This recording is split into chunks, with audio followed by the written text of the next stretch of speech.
السلام عليكم ورحمة الله وبركاته.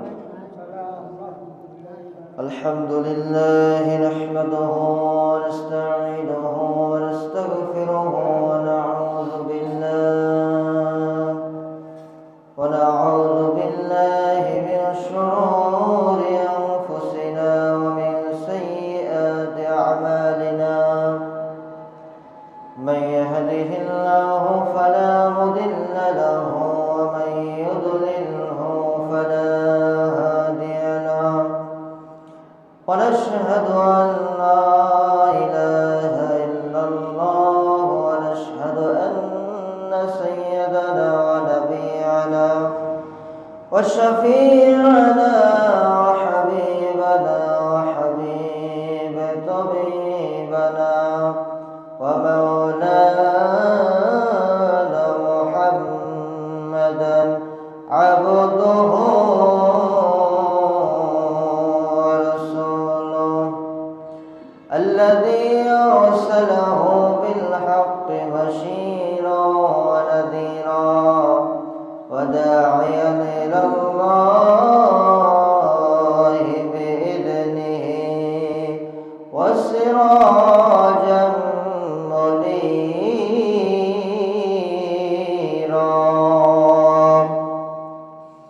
فقد قال الله تعالى في كلامه المجيد والفرقان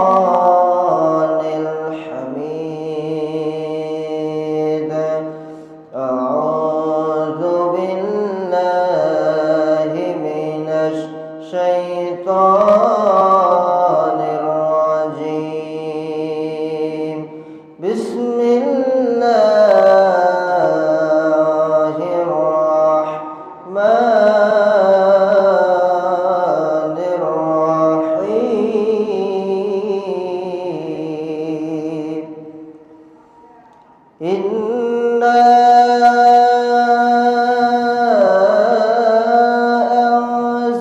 أنزلناه في ليلة القدر وما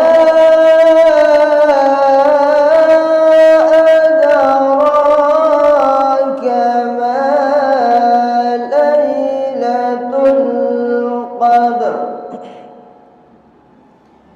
ليلة القدر خير من 1000 شهر.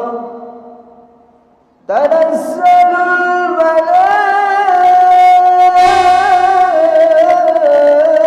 الملائكة والروح. تنزل الملائكة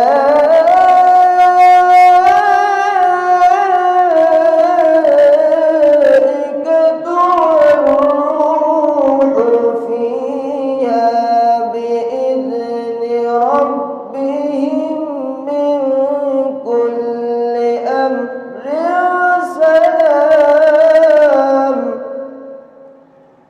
سلام هي حتى مطلع الفجر. سلام هي حتى مطلع الفجر. صدق الله العظيم.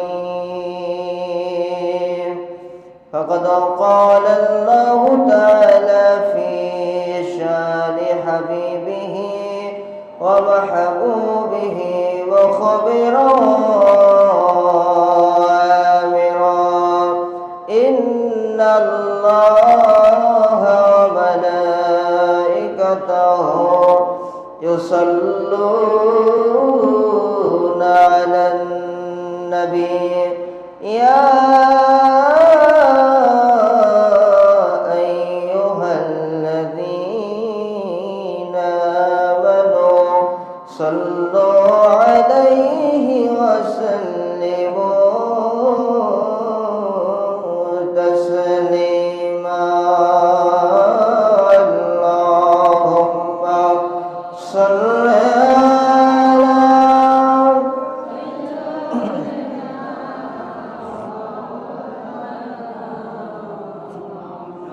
وعلى آل سيدنا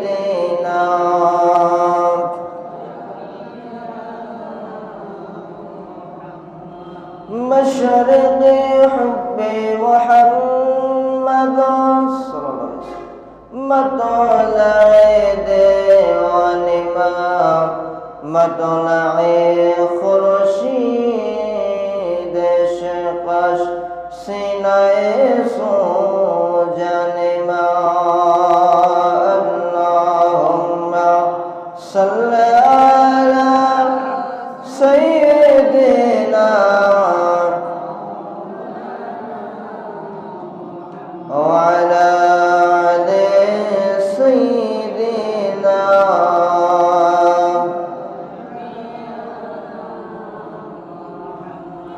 عشق محبوب خدا जिस दिल से हासिल नहीं इश्क महबूब खुदा जिस दिल से हासिल नहीं लाखों मोमिन मगर ईमान में कामिल नहीं अल्लाहुम्मा सल्ली अला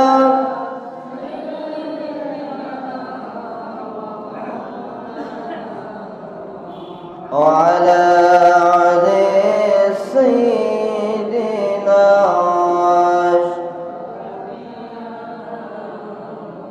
بلغ العلا بكماله كشف الدجى بجماله حسنت جميع خصاله صلوا عليه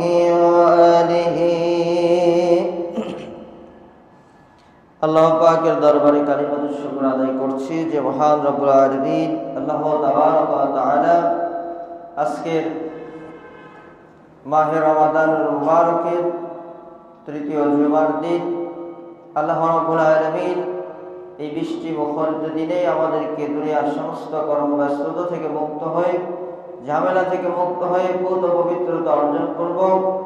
মহান রব্বুল আলামিন আমাদেরকে অসংখ্য অগণিত মানুষের মধ্য থেকে বাছাই করে মনোনীত করে আজকের এই জুমার দিনে বরকতময় দিনে আমাদেরকে জুমার নামাজ আদায়ের জন্য মসজিদে একত্রিত হওয়ার তৌফিক দান করেছেন। সেই জন্য রব্বুল আলামিনের দরবারে জবান খুলে হৃদয় নিংড়ানো ভালোবাসা নিয়ে কালিমাতুশ শুকর আদায় করছি, বলুন আলহামদুলিল্লাহ। লক্ষ কোটি দরুদ ও সালাম আকায়ে নামদার তাজেদার মদিনা শাহানশাহে মদিনা নূরে মদিনা যে নবীকে সৃষ্টি না করলে আল্লাহ রাব্বুল আলামিন কুল কায়নাতের কোনো কিছু সৃষ্টি করতেন না। সেই নবীর উপরে অগণিত দরুদ ও সালামের হাদিয়া বর্ষিত হোক। সকলে বলুন সাল্লাল্লাহু আলাইহি ওয়াসাল্লাম। আল্লাহর রহমতে সবাই কেমন আছেন? আলহামদুলিল্লাহ। দেখতে দেখতে রমাদানুল মুবারক আমাদের থেকে বিদায় নিয়ে চলে যাচ্ছে। আজকে মাগফিরাতের শেষ জুমা। আল্লাহ রাব্বুল আলামিন যেন আমাদের জীবনের সকলের গুনাহ খাতা যেন আল্লাহ পাক মাফ করে দেন। সকলে বলুন আল্লাহুম্মা আমিন। আরেকটি জুমা আমরা পাবো সামনে, জুমাতুল বিদা। আপনাদের সকলের কাছে আমার অনুরোধ থাকবে, জুমাতুল বিদার দিন শেষ জুমা রমাদানুল মুবারকে আল্লাহ পাক যেন আমাদের সবাইকে ওই জুমার দিনে মসজিদে সকাল সকাল আসার তৌফিক দান করে। সকলে বলুন আল্লাহুম্মা আমিন। শেষ জুমা দোয়া কবুল হবে। আপনার অনেক ফেরেশতায়ে কেরাম আল্লাহ পাক দুনিয়াতে পাঠাবেন। ফেরেশতারা আমিন আমিন বলবে বান্দার দোয়ার সাথে। অতএব আপনাদের কাছে অনুরোধ থাকবে, মার্কেট যদি করাই লাগে একটু আগে ভাগে সেরে নেবেন, যেন শেষ জুমাতুল বিদা যেন আমাদের মিস না হয়। কারণ শেষ ভালো যার সব ভালো তার, ঠিক কিনা বলেন? এই জন্য সবার কাছে অনুরোধ থাকবে, শেষ জুমায় আমরা সকলে জুমার নামাজ আদায়ের পর নবীদের প্রতি সালাতু সালাম করব এবং সবাই দোয়া করব। আল্লাহ পাক আমাদের ভবিষ্যতে আবার আমাদের জীবনে আমাদের ভাগ্যে এই মাহে রমাদানুল মুবারক নসিব আছে কিনা জানি না, এই জন্য আমরা শেষ জীবনে রমজান মনে করে আমরা দোয়া করব। আল্লাহ পাক যেন আমাদের সবাইকে ওই জুমায় উপস্থিত থাকার জন্য তৌফিক দান করে, সকল বলেন আল্লাহুম্মা আমিন। আল্লাহ পাক আমাদেরকে এই ফজিলতপূর্ণ মাসে রমাদানুল মুবারকের এই ফজিলতপূর্ণ মাসে আল্লাহ রাব্বুল আলামিন এমন একটি রজনী দিয়েছেন যে রজনী হচ্ছে হাজার মাসের চাইতে উত্তম রজনী। যদি বলুন সুবহানাল্লাহ। এই রজনী কিন্তু আল্লাহ রাব্বুল আলামিন অন্য কোন নবীর উম্মতদেরকে দেন নাই, কেবলমাত্র শুধুমাত্র আমার নবীর উম্মতদেরকে আল্লাহ রাব্বুল আলামিন এই রজনীটা দান করেছেন। যদি বলুন সুবহানাল্লাহ। সেই জন্য আল্লাহ রাব্বুল আলামিন এই রজনীর লাইলাতুল কদর, কোরআনের ভাষায় হচ্ছে লাইলাতুল কদর, সম্মানিত রজনী। এই রজনীর মর্যাদা কি এটা বোঝানোর জন্য আল্লাহ রাব্বুল আলামিন, গুরুত্ব বোঝানোর জন্য, সিগনিফিকেন্ট তাৎপর্য বোঝানোর জন্য আল্লাহ রাব্বুল আলামিন তার পাক কালামুল্লাহ শরীফের মধ্যে একটি সূরা নাযিল করেছেন, সূরাতুল কদর। যিনি বলেন সুবহানাল্লাহ। আল্লাহ রাব্বুল আলামিন বলেন, ইন্না আরসালনাহু ফি লাইলাতিল কদর। যিনি বলেন আল্লাহু আকবার। আল্লাহ রাব্বুল আলামিন জানাই দিলেন, ইন্না নিশ্চয় আরসালনাহু ফি লাইলাতিল কদর, নিশ্চয় আমি রব্বুল আলামিন এই কোরআন মাজিদকে লাইলাতুল কদরের রজনীতে নাজিল করেছি। যদি বলুন আল্লাহু আকবার। মানুষের সারা জীবনের চলার গাইডলাইন আল্লাহ রাব্বুল আলামিন এই রমাদানুল মুবারকের লাইলাতুল কদরের রজনীতে আল্লাহ রাব্বুল আলামিন দান করে দিলেন। যদি বলুন সুবহানাল্লাহ। বাবাজিরা আমার, এই রজনীর গুরুত্ব রয়েছে।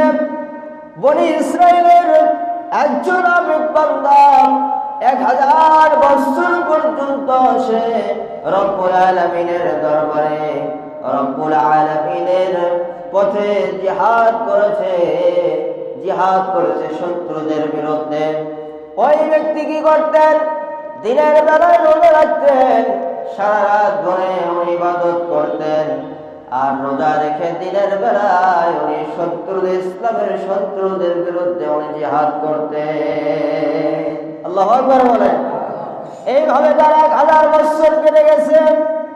আমার নবীজি যখন এই আলোচনা সাহাবী হুজুরদের সামনে যখন করতেছিলেন, যখন নবীজি এই ওয়াজটা নবীজি সাহাবী হুজুরদেরকে শোনাচ্ছিলেন, সাহাবী হুজুর আফসোস করলেন, ইয়া রাসূলুল্লাহ, ইয়া হাবিবাল্লাহ, আমাদের হায়াত তো আমরা এতদিন পাবো না, 1000 বছর পর্যন্ত। কি বলেন, কারো 1000 বছর হায়াত আছে? আমরা কেউ পাবো 1000 বছর হায়াত পাবো না? ইয়া রাসূলুল্লাহ, পূর্বের জামানার নবীর উম্মতদের এত নেকি অর্জন হচ্ছে, এত নেকি তারা পেয়ে যাচ্ছে আমলনামায়, কিন্তু আমরা হায়াত কম থাকার কারণে আমরা এটা থেকে বঞ্চিত হচ্ছি। ইয়া রাসূলুল্লাহ, তাহলে আমাদের জন্য কি হবে? নবীজি এবার আল্লাহ পাকের দরবারে হাত তুলে, আল্লাহ আমার উম্মতের জন্য একটা ব্যবস্থা করে দেন, এমন একটি রজনী দিয়ে দেন যে রাত্রিবেলায় ইবাদত করলে 1000 মাসের চাইতে উত্তম 1000 মাসের চাইতেও বেশি বেশি আমলের সওয়াব আপনি আমার উম্মতের আমলনামার মধ্যে আপনি দিয়ে দেবেন। আল্লাহু আকবার। নবীজির দোয়া কবুল হবে না? হবে না? নবীজির দোয়া 100% আল্লাহ পাকের দরবারে কবুল হয়ে যাবে। আল্লাহ পাক আমার নবীর দোয়াকে কবুল করে নিলেন। কবুল করে নিয়ে আল্লাহ রাব্বুল আলামিন জানায় দিলেন, এই সূরা নাযিল করে দিলেন, সূরাতুল কদর নবীজির উপরে নাযিল হয়ে গেল। সূরার কদর নাযিল করে আল্লাহ পাক নবীজিকে কদরের রাত্রির গুরুত্ব তাৎপর্য আবার নবীজিকে আল্লাহ পাক জানায় দিচ্ছেন। জোরে বলুন সুবহানাল্লাহ। আল্লাহ রাব্বুল আলামিন বলেন, ওয়া মা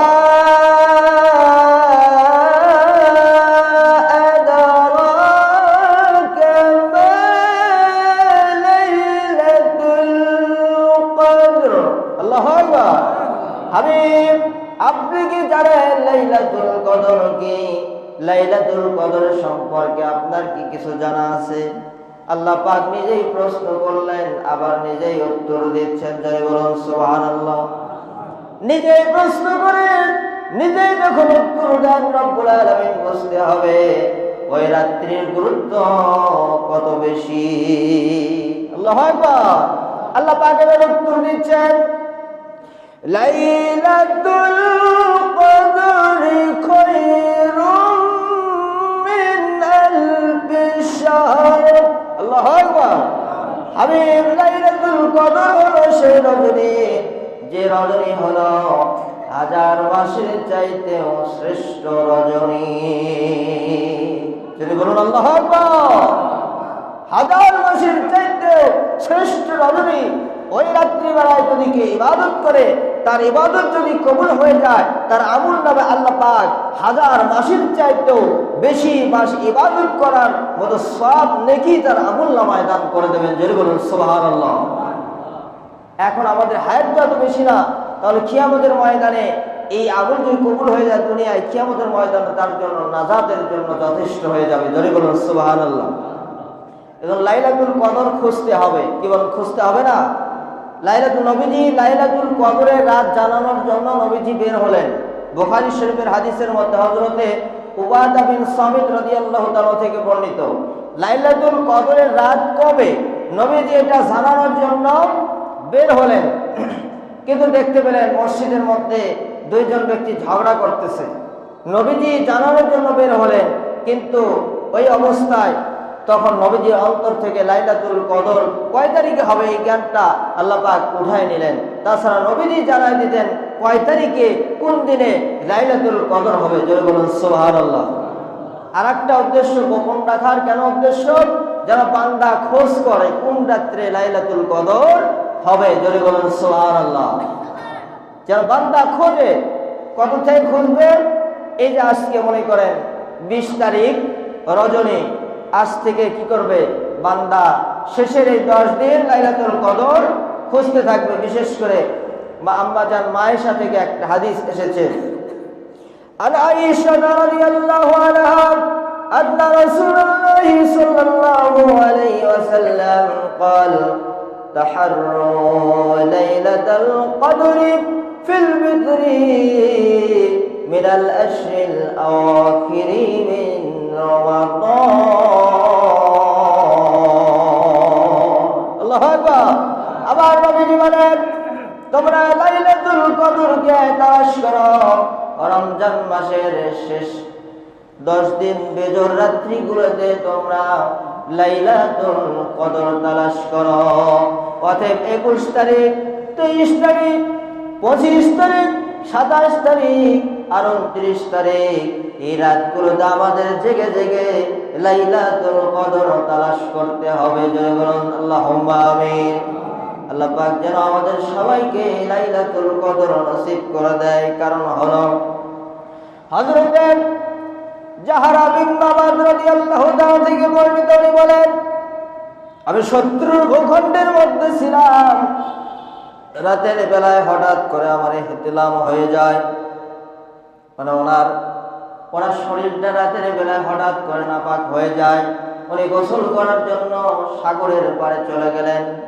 উনি বর্ণনা করতেছেন, আমি হঠাৎ পিছলে সাগরের মধ্যে পড়ে গেলাম। যাওয়ার পর দেখতে পেলাম সাগরের লবণাক্ত পানি আর লবণাক্ত নাই, সাগরের লবণাক্ত পানি মিষ্টি পানিতে পরিণত হয়ে গেছে। যদি বলবেন না সুবহানাল্লাহ। সাগরের পানি সাধারণত কি হয়? লবণাক্ত হয়, কিন্তু উনি দেখতেছেন সাগরের পানি মিষ্টি হয়ে গেছে। উনি আবার ওনার সাথীদেরকে বলতেছেন, আমার সাথী সঙ্গীরা, সাগরের পানি আজকে আর লবণাক্ত নাই, আজকে সাগরের পানি মিষ্টি হয়ে গেছে। ওই তারিখটা ছিল রমজান মাসের 23 রজনী। আল্লাহু আকবার। বলে যাচ্ছেন ওনার জীবনে তো উনি রমজান মাসের 23 তারিখে উনি আপনার শবে কদর পেয়েছেন, যার ওসিলায় আল্লাহ পাক শবে কদরের ওসিলায় সাগরের লবণাক্ত পানিকে আল্লাহ মিষ্টি পানিতে পরিণত করে দিয়েছে। যদি বলবেন না সুবহানাল্লাহ। ওই রাতের কিছু সিমটম লক্ষণ আছে, যেমন রাত্রিবেলায় আসমান থেকে উল্কাপিণ্ড নিক্ষিপ্ত হবে না, দিনের বেলায় আপনার সূর্যের আলো প্রখর থাকবে না। এগুলো হচ্ছে সিমটম, এগুলো খেয়াল করবেন। এবং দেখবেন রাতের বেলায়, যে রাত্রিবেলায় শবে কদর হবে, কুকুর পর্যন্ত ঘেউ ঘেউ করবে না। চলে বলুন সুবহানাল্লাহ। খুঁজতে হবে লাইলাতুল কদর জীবনে কারো নসিব হয়ে গেলে তার জন্য জান্নাত আল্লাহ পাক যেন তার জন্য জান্নাতের দরজা খুলে দিলেন। জোরে বলুন সুবহানাল্লাহ। তার নাজাতের জন্য ওসিলা হয়ে গেল, তার নাম আল্লাহ পাক মুত্তাকির খাতায় লিখে দেবেন। জোরে বলুন সুবহানাল্লাহ। এজন্য লাইলাতুল কদর আমাদেরকে খুঁজতে হবে। আল্লাহ পাক যেন আমাদের সবার জীবনে একবার হলেও লাইলাতুল কদর নসিব করেন। সকলে বলুন আল্লাহুম্মা আমিন। বিশেষ করে রমাদানুল মুবারক, আপনারা এই সামনে বৃহস্পতিবার 26 তারিখ দিবাগত রাত লাইলাতুল কদর অনুষ্ঠিত হবে। প্রতি বছর যেভাবে মসজিদে অনুষ্ঠিত হয়ে থাকে, আপনারা সেদিন সকলে উপস্থিত হবেন। বিশেষ করে তারাবির পর থেকে কিছু সংক্ষিপ্ত আলোচনা, দোয়া হবে।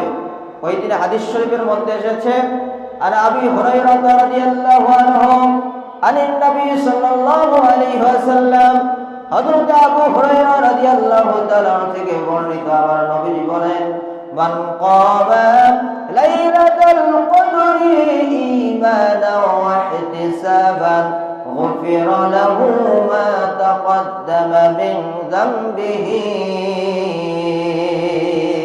আল্লাহু আকবার। হযরত আবু হুরায়রা রাদিয়াল্লাহু তাআলা থেকে বর্ণিত, নবীজি বলেছেন, লাইলাতুল কদরের রজনীতে যে ব্যক্তি ঈমান, বিশ্বাস এবং ইহতিসাবের সাথে সওয়াবের আশায় ইবাদত করবে, রব্বুল আলামিন তার পূর্বের সমস্ত গুনাহগুলো রব্বুল আলামিন মাফ করে দেবে। যদি বলুন সুবহানাল্লাহ। এই জন্য রাত মিস করা যাবে না। যেখানে যে ব্যবসা করেন, যা কিছু করেন না কেন, ওই রাত্রিবেলা একটু নিজেকে সব কিছু থেকে মুক্ত করে মসজিদে এসে ইবাদতে মশগুল হয়ে যাবে। যদি বলুন আল্লাহুম্মা আমিন। কি বলেন, পারা যাবে কিনা?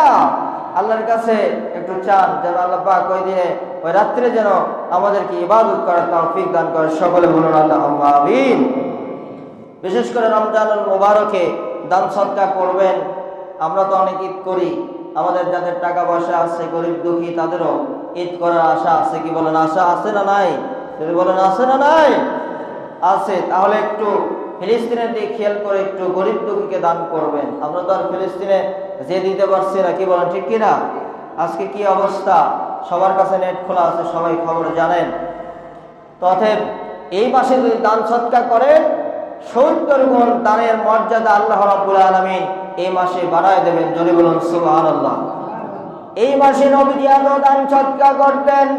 হাদিস শরীফের মধ্যে, বুখারী শরীফের হাদিসের মধ্যে এসেছে, মিন রিহিল মুরসালাম, নবীজি বলেছেন, নবীজি এত দান সদকা করতেন যে প্রবাহমান বাতাসের যে গতি ছিল, ওই গতির চাইতেও নবীজির দান সদকা এই মাসে বেড়ে যেত। আল্লাহু আকবার বলে। বাবাজি আমার, দান সদকা গরিব দুঃখীকে মাহরুম করা যাবে না। তাদের একটা দোয়া যদি নসিব হয়ে যায়, চোখের পানি ফেলা দোয়া যদি আল্লাহর দরবারে কবুল হয়ে যায়, আমার আপনার রোজা তো আল্লাহ পাকের দরবারে কবুল হয়ে যাবে। যদি বলুন না সুবহানাল্লাহ। বাবাজি আমার, এই জন্য দান সদকা করবেন। দান হচ্ছে একটা গাছের মতো, জান্নাতি গাছ। জান্নাতের মধ্যে যদি গাছ লাগানো থাকে, ওই গাছ কি কখনো চাবে তার মালিক জান্নাতের বাহিরে থাকুক? কি বলেন, কখনো চাবে? কখনো যাবে না। ওই গাছটা ওই দান সদকা করনেওয়ালা মালিককে আল্লাহ পাকের জান্নাতের মধ্যে পৌঁছায় দেবে। জয় বলুন আল্লাহু আকবার। জান্নাতের মধ্যে দান সদকা ওই মালিককে পৌঁছায় দেবে। সুতরাং এই মাসে একটু দানের হাতটা প্রসারিত করার চেষ্টা করেন। আস-সাখিয়ু হাবিবুল্লাহ, দানকারী বান্দা হচ্ছে আল্লাহর বন্ধু। ওয়াল বাখিলু আদুউল্লাহ, আর কৃপণ হচ্ছে আল্লাহর শত্রু। কি বলেন, আমরা কেউ শত্রু হতে চাই? আল্লাহর বন্ধু হওয়ার চেষ্টা করব। আমরা বেশি বেশি দান করব। আল্লাহ পাক যেন আমাদেরকে দান করার তৌফিক দান করে। সকলে বলুন আল্লাহুম্মা আমিন। বিশেষ করে সাদাকাতুল ফিতর প্রত্যেক আমাদের সকলের উপরে ওয়াজিব। সাদাকাতুল ফিতর হানাফি মাযহাবের ফতোয়া অনুযায়ী আমাদের ঈদগাহে যাওয়ার পূর্বে এটা আদায় করতে হবে, এটা হচ্ছে ওয়াজিব। কেউ যদি ঈদগাহে যাওয়ার পর আদায় করে তাহলে আপনার সাদাকাতুল ফিতর আদায় হবে না, এটা তার জন্য শুধু দানের সমতুল্য হবে, কিন্তু ওয়াজিব আদায় হবে না। অতএব ঈদগাহে যাওয়ার পূর্বে আমাদের সবাইকে সাদাকাতুল ফিতর আদায় করতে হবে। আল্লাহ পাক যেন আমাদের সবাইকে সাদাকাতুল ফিতর আদায় করার তৌফিক দান করেন, সকলে বলেন আমিন। ইন্না রাসূলুল্লাহি সাল্লাল্লাহু আলাইহি ওয়াসাল্লাম ফারাদা যাকাতাল ফিতরি আলা যাকাতাল ফিতরি সাআন মিন তামারিন আও সাআন মিন শাঈরিন আলা কুল্লি হুররিন আবদা যাকারা আও উনসা মিনাল মুসলিমিন, রাহুল বুখারী। নবীজি সাদাকাতুল ফিতরটা তার উম্মতের উপর ওয়াজিব করে দিয়েছেন। সেটা সে ব্যক্তি স্বাধীন হোক অথবা গোলাম হোক, সে ব্যক্তি স্বাধীন হোক অথবা কারো দাস হোক, সে ব্যক্তি পুরুষ হোক, সে ব্যক্তি মহিলা হোক। সেগুলো আমরা কি কি দিয়ে আদায় করতে পারবো? খেজুর, জব, অন্যান্য হাদিসের মধ্যে আরো আছে, খেজুর আছে, কিশমিশ আছে, পনির আছে, এগুলো দ্বারা আমরা আদায় করতে পারবো। বিশেষ করে এগুলোর মূল্য দিয়ে আমরা আদায় করতে পারবো। সাদাকাতুল ফিতর কাদেরকে দেব?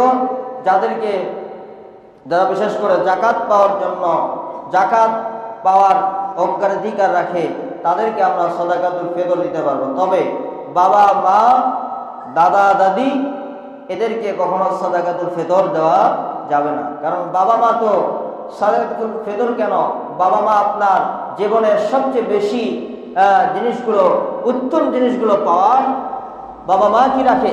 অধিকার রাখে। সুতরাং সাদাকাতুল ফিতর আমরা আদায় করবো। এবার ইসলামিক ফাউন্ডেশন থেকে সর্বনিম্ন যেটা ধরা হয়েছে 110 টাকা, আর সর্বোচ্চ ধরা হয়েছে আপনার 2805 টাকা মনে হয় দেখলাম।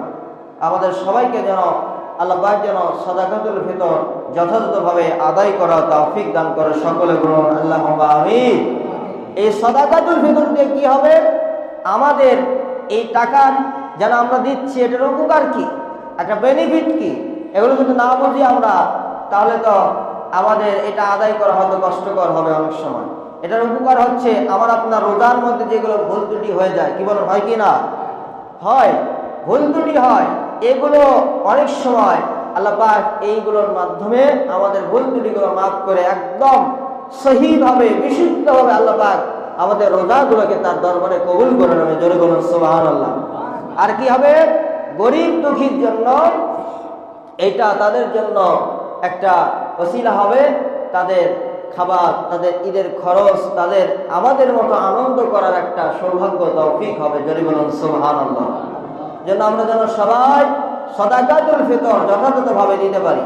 যদি ঈদের দিন আপনার সুবহে সাদিকের পূর্বে কারো যদি কোনো শিশু সন্তান জন্মগ্রহণ করে, তার থেকেও সাদাকাতুল ফিতর আদায় করতে হবে। সন্তান যদি নিজে যদি ইনকাম করতে পারে, বাবা মা মাজুর হয়ে গেছে, সন্তান বাবা মার পক্ষ থেকে সাদাকাতুল ফিতর আদায় করে দেবে। আবার যদি সন্তান ছোট হয়, বাবা মা সন্তানের পক্ষ থেকে, পরিবারের পক্ষ থেকে সাদাকাতুল ফিতর আদায় করবেন। আল্লাহ পাক যেন আমাদের সাদাকাতুল ফিতর আদায় করার তৌফিক দান করে। একটা ওয়াজিব আমাদের আদায় হবে। জোরে বলুন সুবহানাল্লাহ। বিশেষ করে আমাদের এই শেষ 10 দিনে একটু আমাদের কিছু নিয়ম কানুন আছে। এই মহল্লায় এইটা হচ্ছে জামে মসজিদ, একটা ইবাদত রয়েছে যাকে রমাদানুল মুবারকে পালন করা হয়, সুন্নাতে মুআক্কাদায়ে কিফায়া, সেটা হচ্ছে ইতিকাফ। যদি বলেন সেটা কি? ইতিকাফ করা। এই মসজিদে এখনো ইতিকাফ কেউ নিয়ত করেছে কিনা জানি না। কি বলেন, ইতিকাফে থাকার নিয়ত আছে না নাই আপনাদের? যদি বলেন না আছে না নাই? আছে, যে একজন বলছেন। তবে ইতিকাফে থাকবেন। ইতিকাফে যদি কেউ না থাকে, এই মহল্লার যদি কেউ ইতিকাফে না থাকে, তাহলে মহল্লার সবাই গুনাহগার হবে। ফতোয়ার কিতাব থেকে বলছি, মুখের কথা না। বাহারুর রাইক নামে একটা ফতোয়ার কিতাব আছে। এই ফতোয়ার কিতাবের ভিতরে বলা হয়েছে যে সবাই গুনাহগার হবে। আর যদি একজন যদি বসে, তার ওসিলা করে পুরো মহল্লাবাসী এই ইতিকাফ হবে, সুন্নাতে মুআক্কাদায়ে কিফায়া আদায় হবে এবং সবাই এর সওয়াব পেয়ে যাবেন। যদি বলুন সুবহানাল্লাহ। অনেক সময় দেখা যায় যুবকরা বসতে চায় না, মন টেকে না, ওই বৃদ্ধ মানুষকে টাকা দিয়ে বসায় দেয়। কি বলেন, ঠিক কিনা? এরকম ঘটনা ঘটে কিনা? টাকা দিয়ে অনেক সময় বসানো লাগে, নিজের ইচ্ছায় বসবেন। টাকা দিয়ে বসলে তো আপনি আল্লাহর পক্ষ থেকে বেনিফিট, আল্লাহর পক্ষ থেকে নেকি পাবেন না। কি বলেন, ঠিক কিনা? আর নিজের ইচ্ছায় বসলে আল্লাহ পাক আপনাকে এমন নিয়ামত দেবেন, যারা বাহিরে ইতিকাফ থেকে বেরোতে আছে তারা ওই জিনিস পাবে না। ইতিকাফে থাকলে কি হয়? আল্লাহ পাক তাকে সবে কদর নসিব করতে পারেন। জোরে বলুন সুবহানাল্লাহ। হাদিসের মধ্যে এটা প্রমাণ আছে। নবীজি শেষ 10 দিন, ইন্তিকালের আগে নবীজি শেষ 10 দিন একদম কন্টিনিউ ইতিকাফে থেকেছেন। কেন? নবীজি সবে কদর খুঁজেছেন ইতিকাফে থেকে। জোরে বলুন সুবহানাল্লাহ। এবং নবীজিকে স্বপ্নে দেখানো হয়েছে সবে কদর কবে। নবীজি স্বপ্নে দেখেছেন যে নবীজি মসজিদে নবীর ছাদ তো তখন এরকম আপনার কনক্রিট ইটের ছাদ ছিল না, তখন পানি পড়ছে, উপর দিয়ে পানি পড়ছে। নবীজি স্বপ্ন দেখলেন আমি কাদার মধ্যে সেজদা করতেছি। ওই রাতটাই ছিল সবে কদরের রাত। যদি বলুন সুবহানাল্লাহ। বিশেষ করে হানাফি মাযহাব অনুযায়ী সবে কদর 27 তারিখ হওয়ার সম্ভাবনা বেশি। অতএব ইতিকাফের নিয়ম হচ্ছে আপনারা কেউ যদি 10 দিন থাকতে পারেন ভালো, তাহলে আজকে রাত্রেই আপনার ঢুকতে হবে। বিশেষ করে মাগরিবের নামাজের সময় থেকে 10 দিন থাকলে আপনার ঈদের চাঁদ যখন উঠবে তারপর আপনার ইতিকাফ ভঙ্গ হবে। না হলে 3 দিন, না হলে সর্বনিম্ন 1 দিন থাকতেই হবে এই মসজিদ এলাকার জন্য। এর যাজা কি? এর যাজা হলো যে ইতিকাফ করবে তার জন্য তার আমলনামা আল্লাহ রাব্বুল আলামিন 2টা হজ এবং 2টা উমরার সওয়াব আল্লাহ পাক তার আমলনামায় দান করে দেবেন। যদি বলুন সুবহানাল্লাহ। আরেকটা খুশির সংবাদ হলো জাহান্নাম কিয়ামতের ময়দানে ইতিকাফকারী বান্দার চাইতে বান্দার থেকে জাহান্নামের দূরত্ব এত বেশি হবে 3 ফরসাখ। 3 ফরসাখ বলতে কোন কোন ব্যাখ্যা এসেছে আসমান এবং জমিনের যত দূরত্ব রয়েছে এই দূরত্ব পরিমাণ বাবারে ওই ইতিকাফকারী বান্দার থেকে জাহান্নাম এত দূরে অবস্থান করবে। আল্লাহু আকবার বলেন। এই আসমান আর জমিনের দূরত্ব 500 বছর। জোরে বলুন আল্লাহু আকবার। অতএব আমার ইতিকাফ করেন, আল্লাহ পাক যেন ইতিকাফে থাকার মতো তৌফিক আমাদের দান করে। সকলে বলুন আমিন। বাবাজিরা আপনার শেষে নিবেদন জানাবো, আল্লাহর কাছে আমরা দোয়া করব আল্লাহ পাক যেন আজকে আমাদের সকলের গুনাহগুলো মাফ করে দেন। মাগফিরাতের শেষ জুমা, আমরা কত সুন্দর করে জুমার নামাজ আদায় করতেছি। ফিলিস্তিনের দিকে তাকান। ফিলিস্তিনের মুয়াজ্জিন যখন আল্লাহু আকবার আল্লাহু আকবার বলে আযান দিচ্ছিল, মসজিদে বোমা মেরে মসজিদটা উড়াই দিয়েছে। বাবাজিরা আমার, কত শিশু, প্রায় 900-র উপরে শিশু এবং আপনার নারী পুরুষকে তারা হত্যা করেছে। বাবাজিরা আমার, মুয়াজ্জিনের ফজরের আযানটা আপনার বাইতুল মুকাদ্দাস থেকে কেঁদে কেঁদে মুয়াজ্জিন আযান দিচ্ছিল। ওর সাইতে আল্লাহ পাক আমাদেরকে কত সুখে শান্তিতে এখনো রেখেছেন।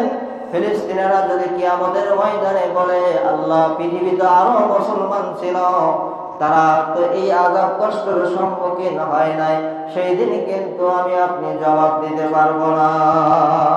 ঠিক কিনা বলেন? এই জন্য বাবাজিরা আমার দোয়া করতে হবে ফিলিস্তিনের বিজয় যেন আল্লাহ রাব্বুল আলামিন নসিব করেন। বাবাজিরা, দোয়া এমন একটা হাতিয়ার, দোয়া দ্বারা আল্লাহ পাকের দরবারে যদি দোয়া কবুল হয়ে যায়, আল্লাহ পাক এই দোয়ার দ্বারা অনেক কিছু ফয়সালা করতে পারেন। একটা ঘটনা বলে শেষ করব। একজন যুবক 2000 সালে জন্ম হয়েছিল, 2025 সালে এবার ফিলিস্তিনের যুবকটা শহীদ হয়ে গেছে। ওই যুবকটা নতুন বিবাহ করেছিল। ওই যুবক 25 বছর বয়সে যুবকটা নতুন বিবাহ করে 1.5 বছর পর্যন্ত আপনার মুখোশ পরিধান করেছিল। এই পরিধান অবস্থায় যাকে দেখে ইসরাইল বাহিনী ভয় করত, ভীত থাকত। ওই যুবক এইবার এই বছর বাবাজিরা ইসরায়েল হামলায় আপনার পরিবার সহ সহধর্মিনী সহ মাত্র 25 বছর বয়সে যুবক শহীদ হয়ে শাহাদাতের পেয়ালা পান করলেন। আল্লাহু আকবার। বাবাজিরা, আবার আমাদের যুবকরা কত সময় আমরা নষ্ট করছি। অনেক যুবক আছে রোজাই করে না। আর ফিলিস্তিনি যুবকগুলোর দিকে তাকান, তারা আজকে কষ্ট করে রোজা তো রেখেছে, আবার নিজের জীবন পর্যন্ত দিয়ে দিচ্ছে, তাও বাতিলের কাছে তারা মাথা নত করে না। ঠিক কিনা বলে? এই জন্য যুবকদের সক্রিয় ভূমিকা রাখতে হবে। ইসলামের ক্ষেত্রে যুবকদের অনেক ভূমিকা রয়েছে। শক্তিশালী গায়ে শক্তি আছে, এই অবস্থায় যদি রোজা না রাখে যুবকরা, আল্লাহ পাক কিন্তু সেই দিন কিয়ামতের ময়দানে ছাড়বেন না। এইটার পাই টু পাই হিসাব সেই দিন দিতে হবে। আল্লাহর কাছে আমরা দোয়া করি, আল্লাহ পাক আমাদের সমস্ত যুবকদেরকে যেন ইসলামের পথে নবীজির সুন্নাহ, নবীজির তরিকা অনুযায়ী চলার তৌফিক দান করেন। সকলে বলুন আল্লাহুম্মা আমিন। আল্লাহ পাক যেন আমাদের রোজা, সাহরি ইত্যাদি কবুল করে নেন। এই বলে আমি আমার সংক্ষিপ্ত আলোচনা এখানে শেষ করছি। যারা সুন্নাত পড়েন না, 4 রাকাত ক্বাবলা নামাজ করে নিন। আসসালামু আলাইকুম ওয়া রাহমাতুল্লাহি ওয়া বারাকাতুহু।